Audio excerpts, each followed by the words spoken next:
Before we begin, if you're serious about overlooked survival history and the uncomfortable realities of civilian life during total war, subscribe to this channel now. This is where we document the forgotten domestic adaptations that kept people alive, not the polished museum versions. Today's topic looks harmless at first glance: home decor. But during World War II, the objects people lived with every day were quietly transformed into tools of survival, deception, and endurance. Let me start with a quick hook, because this matters.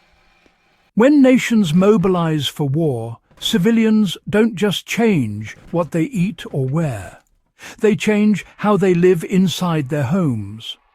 Walls, furniture, decorations, and even children's toys were redesigned to deal with bombing raids, chemical threats, rationing, and morale collapse.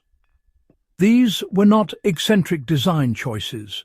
They were responses to constant danger. Understanding them gives us insight into how societies adapt when survival overrides comfort. Now let's move directly into the material.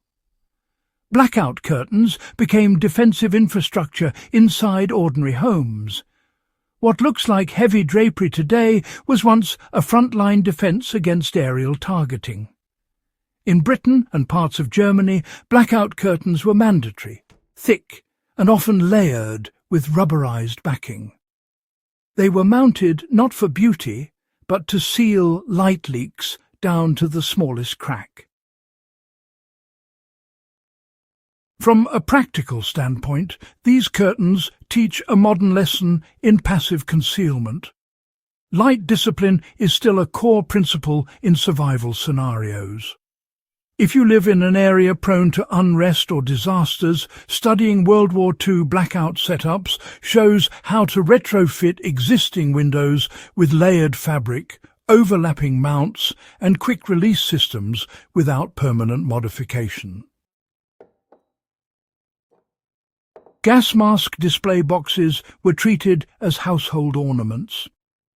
Civilians were expected to keep gas masks accessible at all times, and many households integrated them into visible decor. Ceramic boxes shaped like animals, wooden cabinets with painted flowers, and child-friendly designs were common. This was psychological adaptation, not decoration. The masks had to be reachable within seconds without inducing panic. For survivalists today, this mirrors how emergency equipment should be stored visibly yet calmly. Fire extinguishers, respirators, and first aid kits should be placed where muscle memory takes over, not hidden in closets. Blast-resistant furniture quietly replaced comfort furniture. In bombed cities, tables and wardrobes were reinforced or built with thick timber frames and minimal metal. Some dining tables doubled as shelter frames when flipped over. Upholstery was reduced to prevent shrapnel hazards. This wasn't advertised as survival furniture, but everyone knew its purpose. The lesson here is structural dual use. Modern homes can apply this by selecting solid wood furniture, anchoring heavy items, and avoiding brittle composites in high-risk areas. Furniture can either become debris or protection, depending on how it's built. Wallpaper patterns were chosen to mask structural damage. During prolonged bombing campaigns, cosmetic repair materials were scarce. Wallpaper with heavy floral or geometric patterns was intentionally used to hide cracks, patched holes, and uneven walls caused by shock waves. This wasn't denial, it was triage. The home still had to function. For modern disaster preparedness, this really highlights the importance of temporary concealment solutions that maintain livability while resources are limited. Knowing how to stabilize and visually manage damage buys time and, honestly, preserves morale.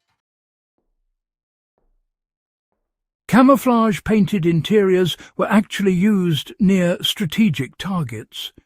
In some urban areas close to factories or rail hubs, interiors were painted in dull greens, greys or browns to reduce light reflection during night raids.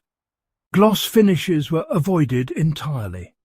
Even mirrors were covered or removed. This is an early example of interior light management for threat reduction. Today, anyone serious about security planning should really consider reflective surfaces, light spill, and visibility from outside. WWII, civilians understood that interiors could give away positions just as easily as exteriors. Children's furniture was modified to function as shelters. Cribs and beds were reinforced or placed under stairwells with sandbags or, heavy books stacked nearby. Some parents even installed wooden canopies that could stop falling debris. These weren't advertised products. They were improvised solutions, really, shared through community knowledge. This teaches an uncomfortable but necessary survival principle. Vulnerable individuals must be prioritized in structural planning. Modern equivalents include, safe sleep zones, away from windows, reinforced headboards, and pre-positioned protective materials. Radio cabinets became symbolic and functional centerpieces. Radios were often housed in large wooden cabinets designed to look like fine furniture. They served as morale anchors and information lifelines. Families arranged rooms around them. From a preparedness standpoint, this really reinforces the importance of protected communication hubs. These days, that might mean, safeguarding backup radios, power sources and antennas within durable enclosures that just blend right into everyday living spaces. Ration storage containers were quite cleverly disguised as decorative kitchen items. Flour bins, sugar jars and fat containers were often labelled discreetly or styled to look ornamental, mainly to prevent theft and control consumption. This wasn't secrecy for secrecy's sake. It was, in fact, resource discipline. The modern application here is pretty clear. Food storage should be integrated, controlled and protected without drawing any attention. A pantry that looks unremarkable is, more often than not, a lot more secure than one that advertises abundance. Memorial decor emerged while the war was still ongoing. Homes displayed small framed service photos, regimental badges or handmade tokens long before the war ended. Now, these weren't sentimental indulgences. They were psychological stabilizers. They reminded families why endurance mattered. For survival-minded individuals today, maintaining symbolic anchors during prolonged crises helps preserve decision-making clarity and group cohesion. These objects weren't bizarre because they were strange. They were bizarre because they forced homes to become defensive systems. Civilians adapted their private spaces to withstand public catastrophe, and they did it without instruction manuals or modern technology.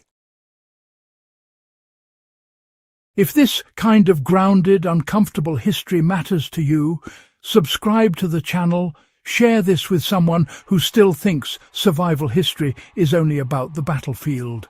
And stay here. The real lessons of war are often found in living rooms, not trenches.